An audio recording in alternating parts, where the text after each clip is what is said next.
Bonjour à toutes et tous et bienvenue dans votre émission, la revue de presse. Aujourd'hui, on parle immigration avec mes chroniqueurs préférés. Donc Ibrahima, bonjour Ibrahima. Bonjour Cynthia. Président de l'association Afrique Fraternité. Mokhtar, bienvenue Mokhtar. Bonjour Cynthia. Donc président de l'association VRP pour le mieux vivre ensemble. Voilà. Yves, qui nous rejoint aujourd'hui. Merci déjà Yves de votre présence sur ce plateau. Merci Cynthia pour l'invitation. Et donc on dit aux téléspectateurs que c'est quoi votre spécialité? On sait que l'immigration c'est un sujet qui vous tient à cœur. J'aime parler en termes de compétences et non de statut ou de spécialité. J'ai des compétences en tout ce qui est accompagnement des personnes primo-arrivantes en France. Je suis guide d'une association appelée AFBI, Another Vision by Yves. Nous faisons dans la capitalisation. Voilà.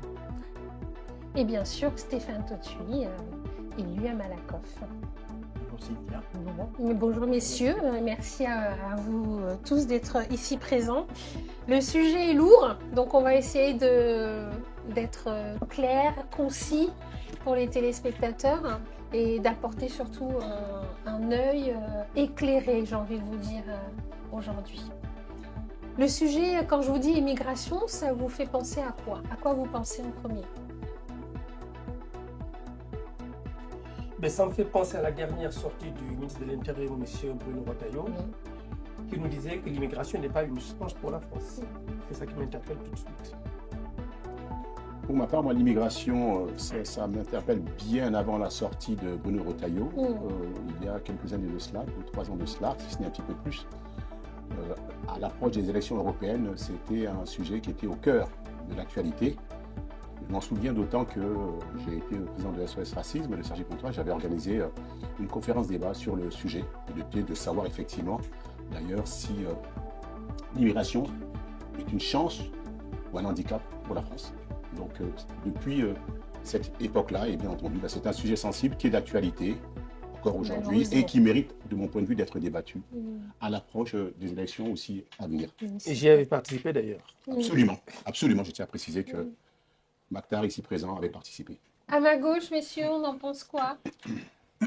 Effectivement, comme j'ai l'habitude de le dire, l'immigration, je ne veux pas dire qu'on se trompe de sujet. C'est un phénomène, effectivement, on le voit, mais de société. De société et tout, mais je préfère parler de la personne humaine, de l'immigré, et non du phénomène immigration. Waouh, l'immigration, vaste sujet.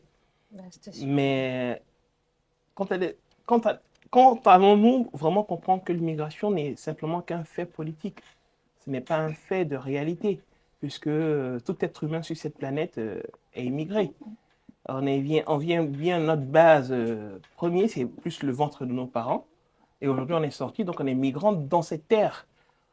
J'ai souvent tendance à dire qu'on ne choisit pas sa famille, on ne choisit pas sa couleur de peau, on ne choisit pas son sexe, on ne choisit pas, qui on est d'abord, mais après, on peut se transformer à choisir où on veut vivre, comment on veut vivre, avec qui on veut vivre.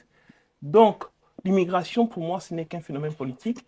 Et le phénomène social, maintenant, c'est plus quand on voit dans tous les ministères qui existent, si un ministère parle de quelque chose, c'est que ce truc est important et qu'il faut protéger, qu'il faut amener. Donc, si on a un ministère de l'immigration à l'intérieur du ministère de l'Intérieur, c'est que c'est très important, donc il faut protéger que plutôt taper dessus. Je rebondis sur ce que vous venez de dire. Vous le savez, c'est une systémie automatique, j'ai envie de vous dire, à chaque nouveau ministre des Affaires étrangères, il y a une nouvelle loi. Il y a une nouvelle loi qui arrive, des nouvelles propositions qui ne vont pas forcément dans le sens, comme le disait très bien Yves, des personnes migrantes qui forcément quittent quand elles migrent, c'est qu'il y a un problème. C'est qu'il y a un contexte qui fait que la personne ne peut pas rester dans son pays. Est-ce qu'aujourd'hui, on doit continuer dans ce rythme, enfin, les gouvernements, on est en France, donc on va parler celui de la France, de dire qu'à chaque nouveau ministre, il va falloir créer, réadapter à chaque fois, selon l'humeur, selon l'envie du ministre au pouvoir, des nouvelles règles. Est-ce que ça, pour vous, c'est quelque chose qui vous gêne? Est-ce que il y a un problème sur ça ou pas? Je dirais qu'il y a un problème. Aujourd'hui, l'immigration, pour certaines personnes, dont les ministres, voire certains partis politiques, prennent le thème péjoratif d'immigration immigrée pour simplement se moquer des migrants venant d'Afrique. Parce que l'immigration n'est pas employée sur tous les citoyens immigrés. Ceux qui viennent des États-Unis ou autres, on dit non, c'est des partenaires. Ceux qui viennent du reste de l'Europe, on dit non, c'est des Européens.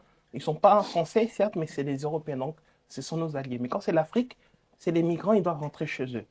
Donc, tous les ministres qui viennent, simplement, ils utilisent ce levier d'immigration pour faire peur, pour cacher, masquer leur incompétence sur des sujets, je dirais, régaliens, qui sont simplement de pouvoir éduquer, de pouvoir donner la santé à la population et de sécuriser tous les citoyens. Parce qu'aujourd'hui, certains oublient que citoyen, ça veut dire habitant de la cité. Ça ne donne pas la nationalité, juste habitant de la cité. Donc un migrant est un habitant de la cité, donc c'est un citoyen. On rajoute après en disant citoyen français pour préciser de quelle cité, de quel environnement il vient. Donc aujourd'hui, que les ministres viennent successivement à ce fauteuil, je pense que s'ils utilisent l'immigration, c'est qu'ils sont jaloux des migrants. C'est ce que j'aurais à dire. Mettant dans les médias qui font, désolé pour vous, mais qui font, on va dire, la belle part de l'immigration comme l'éditorial important, en montrant des personnes qui décèdent à Lampedusa, en montrant des personnes qui essaient de prendre l'avion, qui sont gelées dans les trains d'atterrissage, en montrant ces personnes, ces familles qui dorment à la porte d'Aubervilliers ou bien à la porte, disons, sur le parvis de l'hôtel de ville. C'est humiliant pour la France. Au contraire, on doit mettre un système d'accueil, on doit pouvoir réguler et c'est dommage pour la République. Donc pour vous, l'immigration, c'est pas un problème? C'est pas un problème. Les États-Unis ont été bien faits par des migrants. La France, plusieurs fois, a été peuplée par des migrants après les guerres. On a bien vu qu'ils sont avec les Espagnols, les Italiens, tout, qui sont venus en France pour travailler, pour pouvoir reconstruire, qui sont restés. Aujourd'hui, on a des enfants de 3e, 4e génération qui sont nés de parents migrants, mais qui sont français. Nous, nos enfants sont nés français. L'afrodescendance. Tout à fait. Donc, pourquoi aujourd'hui qualifier ces personnes, parce qu'elles ont une couleur de peau différente, de migrants? Parce que même moi, qui ai été candidat à des élections, qui suis français, on me traite de migrant. Non, ce que vient de dire mon ami Stéphane, c'est tout à fait juste. Je vais même rebondir et je vais même abonder dans son sens pour amener d'autres exemples. Souvenons-nous, au débat de la guerre 39-45, nos arrière-grands-parents sont venus ici pour contribuer à la reconstruction de la France. Et à cette époque-là, l'immigration, je suis convaincu que toute personne ayant de la mémoire et un minimum d'honnêteté, voire de reconnaissance, devait à cette époque-là quand même reconnaître que cette immigration-là, parce que qui dit immigration, c'est déplacement d'un point vers un autre, migrer d'un point vers un autre. Mais je pense qu'à cette époque-là, ils n'étaient pas très nombreux en plus en France. Ils pouvaient considérer que c'était une chance pour la France à cette époque-là. D'année en année, ils ont même favorisé le regroupement familial. Parce que j'ai souvent tendance à dire qu'il y a une corrélation entre les crises successives que la France a connues et celles qu'elle connaît aujourd'hui, et l'immigration qui a bon dos. Tout à fait. Il faut aussi faire la part des choses entre l'immigration extra-européenne et l'immigration intra-européenne. Il a dit à juste titre. Ils ne sont pas... quand on parle d'Europe, ce sont aussi certaines personnes, certains Français originaires d'autres pays, d'Italie, du Portugal, d'Espagne, de Pologne, de Hongrie, qui sont français, qui ont hissé très haut le drapeau de la France, que ce soit dans le domaine sportif, artistique, dans les industries de construction automobile. Ils en font partie, ces gens-là. Au même titre que nos arrière-grands-parents d'Afrique subsaharienne qui ont joué ce rôle et qui ont contribué aussi à libérer la France, les anciens tirailleurs sénégalais, qui, par la suite, sont venus, étaient les bienvenus en France, en plus de la population d'origine maghrébine. qui, pour des raisons d'ailleurs géographiques, extrêmement, juste la Méditerranée qui sépare du côté du sud de la France, ces pays du Maghreb, et la France. On était bien content de les accueillir à cette époque-là, qui ont construit effectivement, qui ont contribué à faire en sorte que les métros dans lesquels nous nous baladons tranquillement, c'est eux qui ont fait ce travail-là. Oui, parce qu'à l'époque, c'est eux dans le BTP qui étaient là. Voilà, de main-d'œuvre. Mais c'est encore le cas, d'ailleurs, on y reviendra, mais c'est encore le cas aujourd'hui. C'est pour ça qu'ils ne savent même plus où de la tête. Mais pour ne pas trop monopoliser la parole, voilà un petit peu ce que je voulais dire. Aujourd'hui, auparavant, l'immigration était une chance, mais au fil des années, on a été beaucoup plus nombreux. La crise est arrivée. Et bien aujourd'hui, malheureusement, de façon décomplexée, l'immigration est un fardeau pour la France. Moi, je m'inscris en faux. Je pense que l'immigration est toujours une chance pour la France. Si on prend l'évolution des textes que vous l'avez évoqué tout à l'heure, vous savez qu'on est à 118 textes sur l'immigration depuis 1945. 118. Chaque ministre qui arrive essaye de poser un acte sur l'immigration. Pourquoi? C'est devenu une sorte de variable d'ajustement. Et chacun se positionne par rapport, qu'on le veuille ou pas, au lépénisme, que ce soit le père, la fille ou la sainte nièce, on se positionne par rapport à ce qu'ils disent. Pourquoi? Parce qu'aujourd'hui, qu'on le veuille ou pas, le parti le plus important de France, c'est le Rassemblement national. Ils ont gravé les échelons, ils se sont rendus compte qu'ils gravillaient des voies, tout le monde se positionne par rapport à ça. L'immigration a toujours été naturelle en France. Depuis 1950, au début, ils faisaient venir de la main-d'œuvre par rapport à la révolution industrielle. Après les indépendances et la décolonisation, les vannes se sont ouvertes. Ils ont fait appel à l'immigration des pays, des anciennes colonies. En 1974, ils décident d'arrêter l'immigration. Ça coïncide avec quoi? C'est ce que tu évoquais tout à l'heure. La crise pétrolière de 1973. Ils ont voulu mettre un frein à cela. C'est là qu'ils ont d'ailleurs mis en route ce qu'on a appelé fameusement le regroupement familial, avec Giscard et Chirac, etc. Les choses ayant continué, jusqu'aujourd'hui, au moment où je vous parle, ils se sont rendus compte qu'ils ont besoin d'immigration. 3 exemples. N'oubliez pas qu'avant d'être Premier ministre, Bayrou a été haut-commissaire au plan. Il avait accordé une interview au JDD, je crois que c'était le 16 mai 2021, où il disait qu'il faut qu'on trouve un dosage entre la natalité et l'immigration. Parce qu'ils savent que la France est un pays vieillissant. Si on veut continuer à assurer certains services, notamment nos retraites, on a besoin de main-d'œuvre. Et même s'ils réussissent à créer aujourd'hui, booster les natalités, le temps que ces enfants grandissent, ils auront des problèmes pour payer nos retraites. Zemmour l'a tellement compris qu'il a voulu faire une sorte de hold-up là-dessus. Lors des campagnes présidentielles de 2022, il sortait sur je crois que c'est un meeting qu'il avait fait sur la ruralité. Il disait que toutes les femmes qui sont issues de la ruralité, à chaque naissance, c'est 10 000 €. Comme si on devait contraindre les femmes à faire des enfants. Ce qui se passe déjà en Chine. Déjà. Le président Macron lui-même, je crois que c'était le 28 janvier 2024, nous sortit lui-même, il faut qu'on passe à un réarmement démographique. Ça, ils ont besoin de main-d'œuvre. Cette main-d'œuvre viendra d'ailleurs. Oui, c'est pour ça qu'ils proposent l'immigration choisie. Mais ça a évolué. C'était la fin de 2006. 2006, ils nous disent l'immigration choisie. Ils sont aujourd'hui sur les métiers. Attention. Tout à fait. Pour ne pas dire que nous avons besoin d'immigration. Tu pars dans un hôpital à Gonesse où 80% des salariés sont issus de l'immigration. Sans ces immigrés, cet hôpital fermerait. C'est encore une chance pour la France. Moi, ça, je le maintiens. Il faut juste qu'ils aient l'honnêteté de le dire et arrêter de draguer les électeurs du Front National pour aller dans les contre-vérités. Donc, quand je vous écoute, j'ai envie de vous dire que ce problème, c'est politique. C'est ce que je disais au tout début. Mais complètement. C'est un fonds de commerce. C'est un fonds de commerce. C'est un fonds de commerce. À l'époque, avant l'abolition de la peine de mort, c'était plus la sécurité, l'insécurité, tout ça qui était plus mis en avant. On pensait à réouvrir les bagnes pour pouvoir mettre les gens là-bas avant de pouvoir les assassiner et tout. Et lorsqu'on a dit, OK, c'est bon, on arrête, il n'y a plus cela, on ne peut plus maintenant tuer et tout, ils ont dit, il faut trouver un autre système. Et c'est comme ça qu'ils ont mis en avant qui? Jean-Marie Le Pen, en 84. Pour montrer qu'ils ont besoin d'un fonds de commerce pour pouvoir cacher, je dirais, masquer les fautes masquer les tares qu'ils ont dans certains domaines.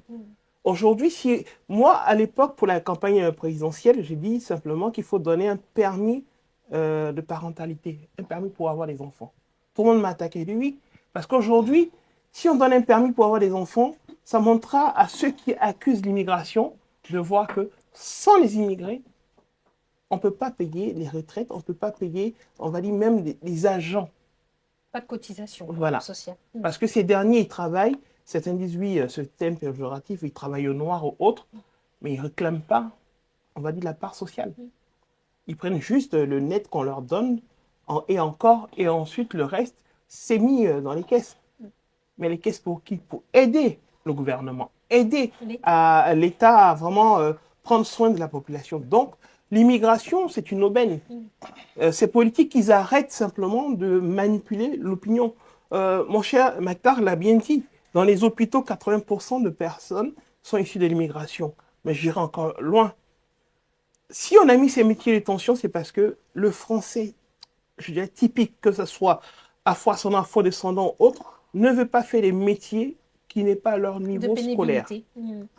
Parce qu'aujourd'hui, tu dis à un jeune qui a eu un bac plus 4 ou quoi, viens, tu vas être au éboueur. Il dit, mais pourquoi? Il peut faire dans le service commercial, bien quoi? Question de valoriser ça. C'est parce que c'est ce qui a été donné dans l'éducation. On dit, va l'école, va travailler, va avoir un bon diplôme pour être meilleur. Mais aujourd'hui, si on met vraiment en avant, c'est que beaucoup de politiques ont peur de voir que les enfants issus de l'immigration commencent à s'extérioriser, avoir des postes de responsabilité. Donc, la Aïcha, la Amina qui vient maintenant avec son hijab ou bien quoi, gêne. Sauf qu'elle existait depuis longtemps. Oui, le côté politique de l'immigration et tout, je préfère parler de ce que je maîtrise. Voilà, parce que j'ai dit, moi, je préfère plutôt parler de la personne humaine, l'immigré. Après, la définition même de l'immigration et tout, elle peut varier d'un thème à un autre et tout. Je parle ici des personnes, bon, moi je suis issu de l'immigration, de par déjà le parcours migratoire et tout, parce que, bon, logiquement, de mon pays, le Cameroun, pour la France, c'est 6 heures en avion. J'ai fait ce même trajet en 1 an, voilà, dont je suis arrivé ici passant par tout ce qu'on peut imaginer, Libye et tout. Voilà, donc le débat, c'est celui-là, mais c'est peut-être le côté politique du débat. Voilà, parce que la réalité du terrain, c'est celle-là. Et d'où mon combat du savoir expérientiel, de par le vécu, le parcours de vie et aussi les personnes qu'on accompagne. Donc, je vais peut-être enchérir ce qu'ils ont dit, mais dans un côté plus social et dans le côté politique et tout. Là, on a parlé des métiers en tension. Voilà, la réalité du terrain, c'est quoi? La réalité du terrain, c'est qu'au niveau des lois qui se succèdent sur l'immigration et tout, là, on parle de l'admission exceptionnelle au séjour, c'est-à-dire ce pouvoir discrétionnaire qu'on donne aux préfets et tout.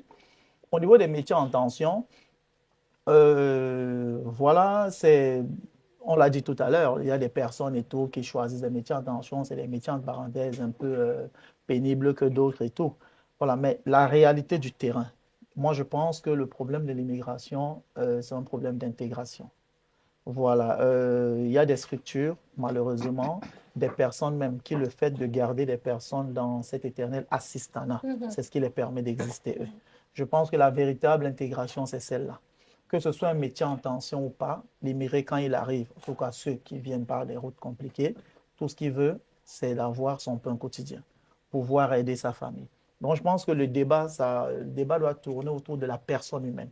Comment intégrer des personnes? Quelle politique mettre en place pour avoir une véritable intégration? Quand je parlais du terrain, j'ai écouté aussi des gens venaient parce que la France était accueillante et tout, et que c'était pour l'aide médicale d'État. Moi, je peux vous dire, les dossiers d'aide médicale, j'en fais des milliers par an. Là, quand je fais des renouvellements, je demande aux personnes, bon, cette année, je fais ton renouvellement, tu vas à l'hôpital combien de fois? Moins de 10% des personnes vont à l'hôpital. Cette aide médicale d'État, on l'a fait pour avoir la réduction de 50% sur son pass Navigo. C'est ça la réalité du terrain. Je pense qu'il est trop facile de croire avoir des solutions aux problèmes quand on n'a pas de responsabilité réelle. Parce qu'il faut descendre. Il faut descendre sur le terrain pour voir ce que les immigrés réclament. J'ai été de l'autre côté de la barrière. Est-ce que ce n'est pas le rôle des associations dans ce cas-là et puis des politiques? Moi, je pense que les associations sont dans un rôle d'information et d'orientation. L'accompagnement devrait être le rôle des politiques. Tout à fait. Voilà, donc voilà la raison pour laquelle je dis, je pense que ces personnes-là devraient travailler plutôt ensemble, mais la réalité du terrain ne l'est pas. Alors, concrètement, si aujourd'hui vous deviez proposer un premier accompagnement pour guider nos politiques, vous diriez quoi?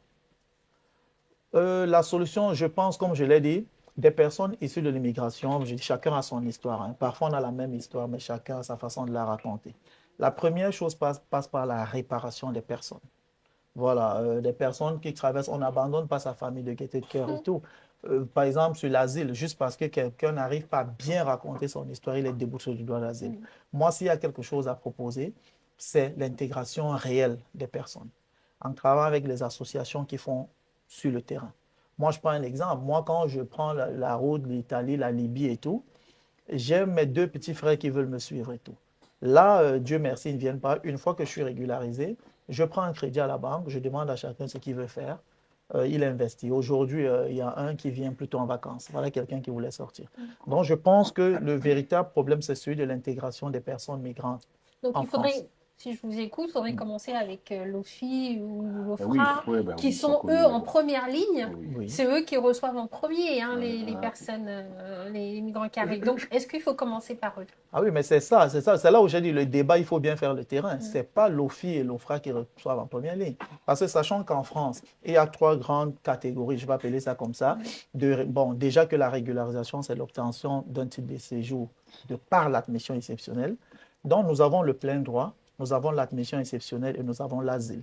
Les personnes immigrées, par exemple, d'Afrique subsaharienne, la grande majorité, c'est l'admission exceptionnelle.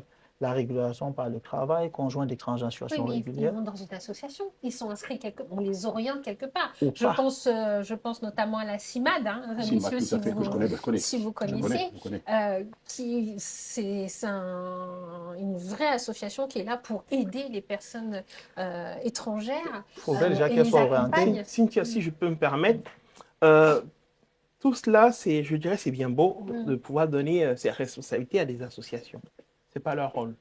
Comme l'a dit si bien le cher Annie, ils sont là pour informer, pour guider, surtout les politiques et les arrivants. Le reste, c'est le rôle de l'État.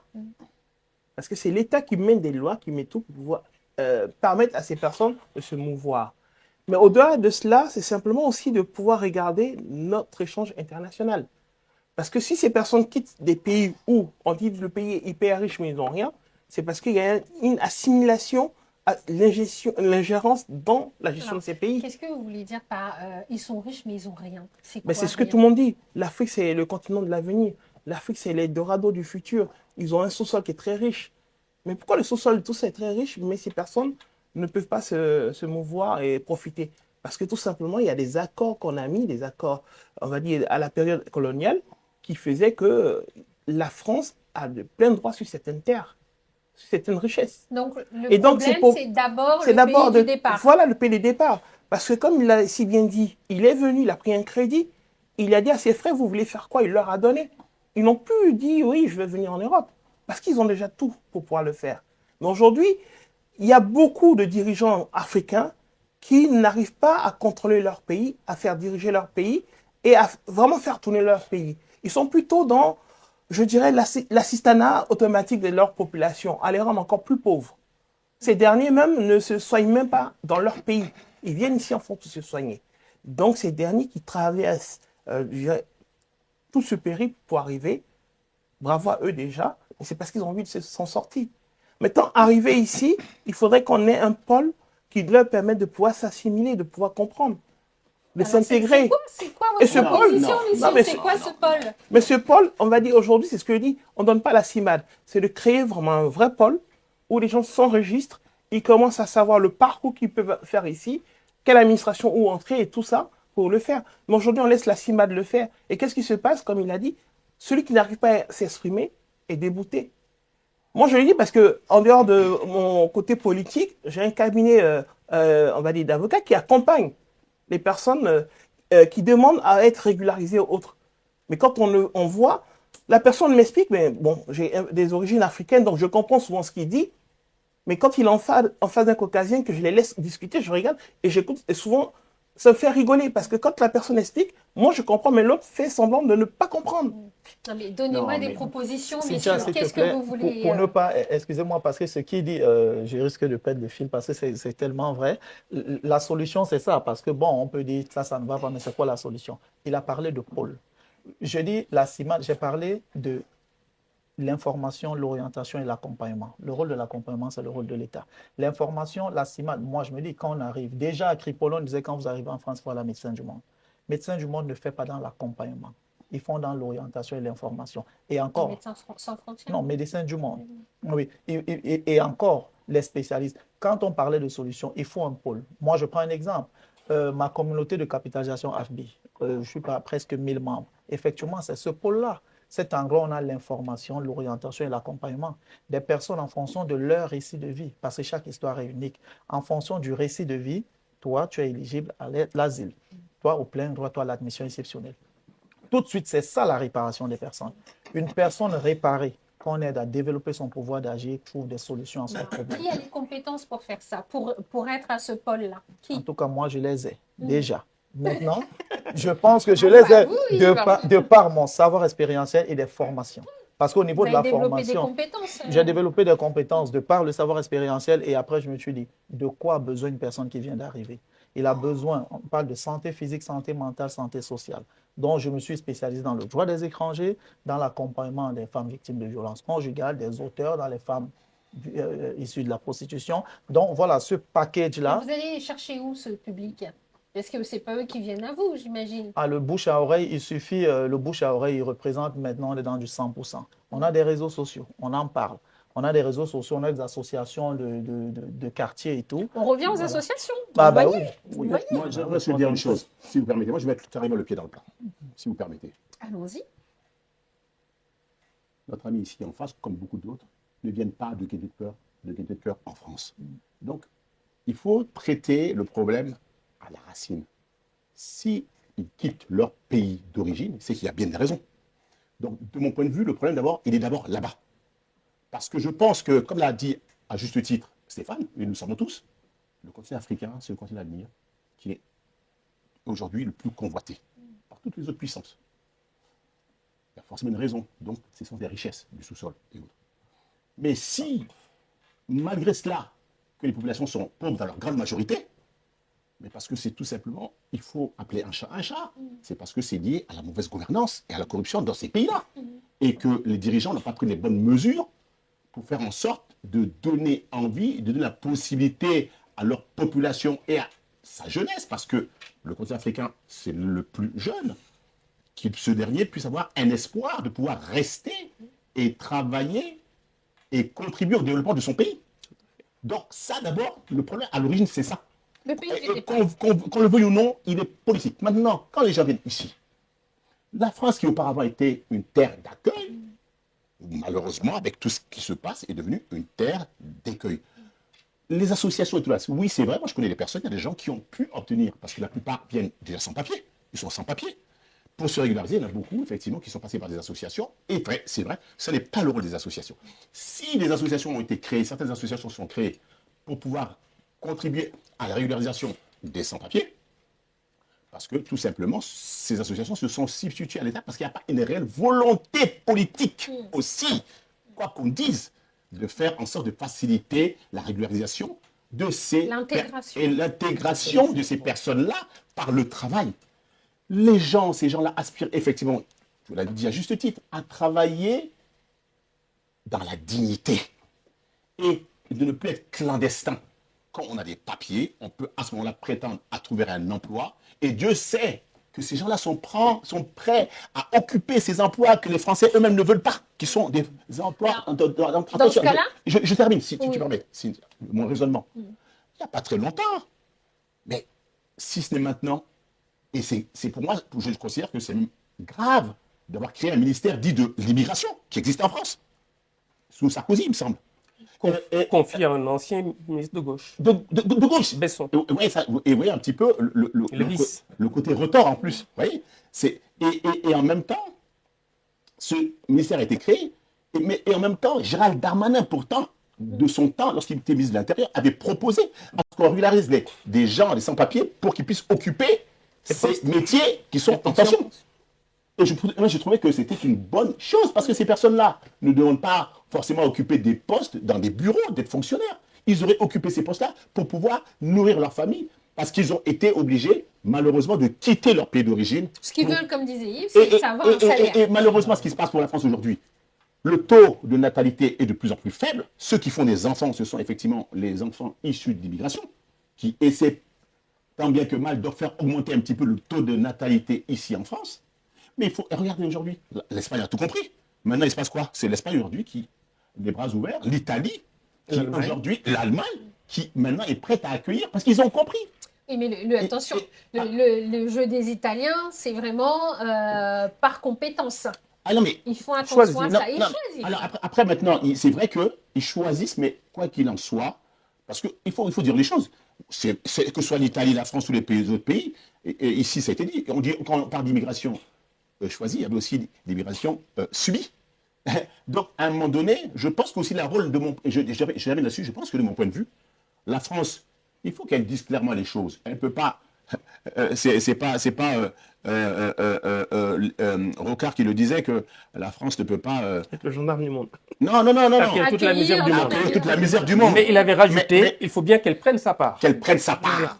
Voilà, merci. C'est Rocard l'avait dit. Et c'est une réalité, et c'est encore plus vrai aujourd'hui. Tout à fait. C'est encore plus vrai aujourd'hui. Donc je pense que de mon point de vue, il faut absolument que les dirigeants africains prennent leurs responsabilités pour freiner cette immigration, pousser les gens en désespoir de cause, de venir dans un pays aujourd'hui, dans la France, qui est un pays où les gens même se cherchent, entre guillemets, si je peux me permettre l'expression, les gens se cherchent, où il n'y a pratiquement plus rien pour ces gens. Nous, même ceux qui sont déjà là, les Français lambda, qui n'arrivent pas à boucler les fins de mois, et les métiers qui sont en tension, qui ne veulent pas faire.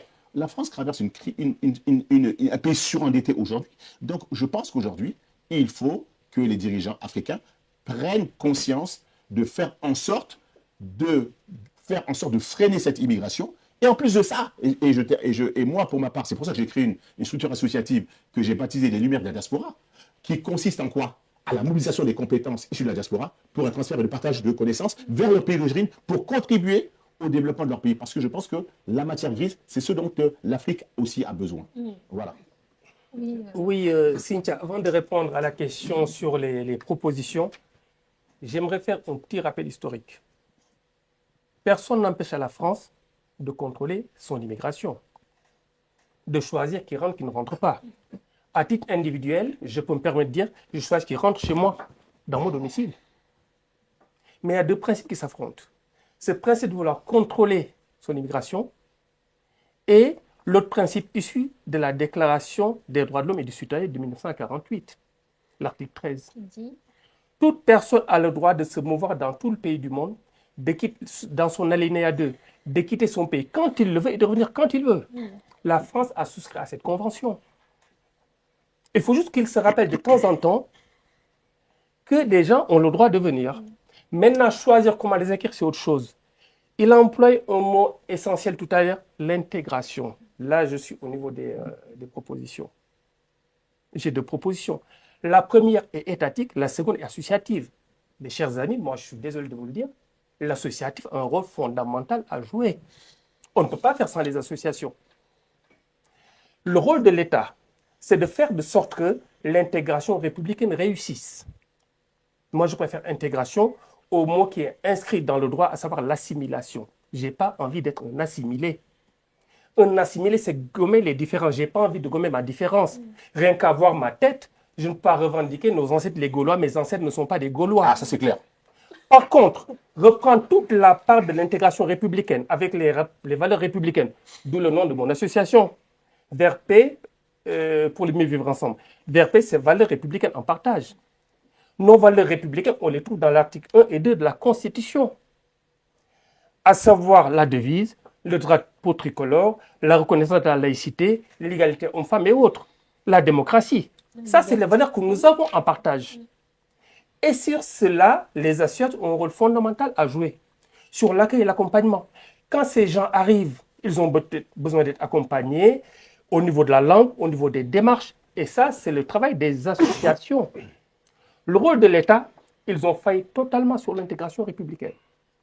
Depuis plus de 40 ans, ils ont loupé l'intégration républicaine. Par quoi? Par la ghettoisation. La ghettoisation est une arme d'exclusion massive. Quand vous êtes dans des quartiers, ici on regroupe les Maliens, ici les Guinéens, là les gens issus de la Côte d'Ivoire, là-bas les Algériens. Mais ça change parce qu'ils détruisent. Hein. Il y a beaucoup d'endroits mais c'est très lent. Est-ce que vous savez qu'il y a une loi qui impose aux municipalités qui ne respectent pas le taux de 25% d'être sanctionnés? Certains préfèrent payer que de respecter ce taux. Ça aurait contribué pour la diversification. Détruire les taux, oui. Mais si on met les gens qu'on enlève des taux, on les regroupe encore en fonction de communautés, comment voulez-vous qu'il y ait une intégration? Comment voulez-vous mettre des Mamadou, des Samba, des Ibrahim ensemble? Vous dites intégrer, vous s'intégrer dans quoi? Il y aurait un vrai mélange de population, l'intégration serait réussie. Au niveau des scolarités, vous rentrez dans des classes dans certaines banlieues, vous ne trouvez aucun Français de souche dans ces classes. Ah ouais. Que des Ibrahim, des Fatim, des Abdallah. Alors que dans d'autres quartiers, vous ne trouverez une minorité, 2 ou 3 immigrés qui ont les moyens d'habiter dans ces quartiers. Donc mes deux propositions, une intégration réussie, ça c'est le travail de l'État, qu'ils imposent aux maires via une vraie caution, s'ils ne respectent pas ce taux, et autres, aider les associations à bien aider à l'intégration républicaine. Et ça, ce sont des vraies propositions de mon point de vue. Et si je peux rajouter, Mactar, Cynthia, c'est que pendant la campagne présidentielle de 2022, j'ai fait 3 propositions. La première proposition, pour tous ceux qui ont déjà, on va dire, été migrants, c'est l'accueil en préfecture. Souvent, les préfectures ouvrent des quotas de taux horaires pour pouvoir accueillir ces migrants, pour leur donner un titre de séjour. Moi, la proposition, c'était simplement, c'est des agents territoriaux, c'est des fonctionnaires. Les migrants habitent bien dans des communes, mais que ces communes assument à accueillir déjà les personnes. Ce qui fait que par jour, au lieu d'avoir 10 personnes, on peut avoir 30-40 personnes qui peuvent être accueillies dans leur commune de résidence pour pouvoir être pris en main et qu'on puisse contrôler leurs documents et autres pour avancer. On m'a dit non, c'est infaisable. Le camp de Zemmour m'a dit, mais vous êtes là pour plutôt ouvrir les vannes pour tirer l'immigration. J'ai dit oui, je voudrais bien l'immigration. Parce que aujourd'hui, Mactar a utilisé un mot, français de souche. Pour moi, je ne sais pas c'est quoi français de souche. Parce que la France n'existait pas avant. C'était les Francs, les Wallons et tout qui se sont mélangés pour pouvoir créer un pays. Donc tout le monde est issu d'une immigration. Maintenant, si je vais, la deuxième proposition, j'ai dit, comme tout Français que nous sommes, nous avons le droit de voyager dans le monde entier. Dans certains territoires, on a le droit d'être là-bas pendant au minimum, disons maximum 3 mois. Souvent, ces Africains qui veulent venir, ou des personnes de l'Orient, autres qui veulent venir ici, souvent ne connaissent pas. Donnant l'opportunité de venir connaître. Souvent, en arrivant même, ils peuvent dire non, je ne vais pas risquer ma vie à traverser le désert pour arriver. Parce que certains vivent cette traversée à travers les récits de ceux qui disent qu'ils ont réussi, qui sont ici, qui vont au pays, au bled, comme ils disent. Les réseaux sociaux maintenant. Voilà. Et qui montrent que oui, ils vivent dans des palaces autres. Souvent, ils sont dans les HLM, ils sont très serrés. Souvent, ils sont dans des foyers. Mais ils font croire aux autres qu'ils vivent bien parce qu'il ne faudrait pas attirer la honte dans son pays d'origine. Mais parce qu'on est encore dans cette histoire de l'honneur familial. Tout à fait. Du on-dit. Tout à fait. Maintenant, la troisième proposition que j'ai faite, c'est que j'ai dit, tous ceux issus de l'immigration ici en France, qui s'organisent, parce qu'on n'est pas organisé. Les personnes issues de l'immigration, issus de l'Afrique subsaharienne, voire même du Maghreb. On n'est pas organisé. On ne sait pas entrer dans des associations pour accompagner les primo-arrivants. Quelques-uns, comme très cher ami qui est là, s'organisent à côté, mais des structures qui sont hyper connues en association, que l'État a injecté de l'argent dedans, qui existent, au poste de responsabilité, au pôle d'accueil ou bien quoi, il n'y a pas de ces personnes issues de l'immigration qui sont dedans. Et moi, je l'ai dit lors de la campagne, j'ai dit, tous ces postes, c'est comme la police ou autre. Si on retire l'immigration, ces associations font quoi? Ils gagnent l'argent où pour vivre, puisque les salaires qu'on donne à ces personnes pour travailler sont issus des impôts et on leur donne parce qu'il y a ces migrants en face. Donc si aujourd'hui ils ne sont pas là, ils ne peuvent pas travailler. Donc certains vont apprendre à contourner la loi, ces derniers, juste pour pouvoir les mettre dans des situations d'illégalité en France, pour qu'eux puissent être toujours là pour travailler. C'est un cercle vicieux, hein, cette histoire. Ou bien peut-être je me trompe, cher ami. Non, effectivement, j'aime bien prendre la parole après lui parce que... Alors, je tiens à vous rappeler, messieurs, que l'émission arrive bientôt à sa fin. D'accord, ok, je vais terminer avec... je vais te donner... tu as parlé de propositions. Là, je vais renchérir ce qu'il a dit tout à l'heure. Les associations, je pense que la solution première serait de donner plus de moyens aux associations. Les associations, c'est la première porte d'entrée pour des personnes. Je vais vous prendre l'exemple d'une association comme Emmaüs. Est-ce que vous savez qu'il existe dans l'admission exceptionnelle au séjour une circulaire qui permet aux bénévoles d'Emmaüs, après 3 ans de bénévolat, d'obtenir un titre de séjour? Il faudrait que ça, ce soit fait pour des autres associations qui accueillent des primo-arrivants. Parce que dans une association, comme j'ai dit, on informe, on oriente et on accompagne. Donc, si après un certain nombre d'années, pouvoir faire, et c'est pareil pour le PSP, hein, les parcours de sortie de prostitution, les associations qui disent, voilà, on accompagne telle personne pendant 2 ans, elle mérite. Donc, je pense que élargir ça, des associations de proximité, comme AFBI par exemple et tout, qui sont, voilà, les personnes arrivent et tout, par le bouche à oreille et tout, et qu'on puisse dire, après 3 ans de bénévolat ou d'appartenance à telle association, la personne est suffisamment intégrée par le respect des valeurs de la République, le respect du travail et surtout le respect de sa propre dignité. Donc moi, je pense que c'est ça la production. Moi, j'allais vous proposer autre chose, messieurs. Est-ce que ça, il ne faudrait pas aussi le faire dans le pays au départ? Avoir un pôle qui informe déjà, sensibilise tout à fait, toute la population. Il a dit, et puis avant que les gens se décident à partir. Mais c'était dans ma proposition, on va dire, pour 2022. Pour 2022, c'était ma proposition, c'est d'où j'ai pris la partie des 3 mois de visa gratuit pour venir voir. C'était aussi les gens, c'est que là-bas, on les permettait de pouvoir déjà apprendre cet métier, parce que beaucoup viennent ici et c'est ici qu'ils découvrent des métiers. Or, là-bas, on peut les apprendre. Et lorsqu'on a des besoins, comme nous ici, et quand on veut aux États-Unis, quand il y a des besoins, on va pour pouvoir, on va dire, répondre à ces besoins. On pouvait aussi le faire en Afrique à travers certains pôles où on les forme puis on les accompagne. Mais il y a une chose qu'on a dit tous ici, c'est que même quand on envoie de l'argent pour mettre ces pôles là-bas, cet argent ne va pas dans des caisses de ces pôles, c'est détourné par certaines personnes. Et quand aujourd'hui vous arrivez, voilà, vous arrivez aujourd'hui en Afrique, je vous dis, ici en France, on a très peu d'ONG. Mais en Afrique, vous pouvez faire simplement 100 mètres, vous allez avoir des ONG un peu partout. Voilà. Qui bénéficient de subventions. Vous comprenez?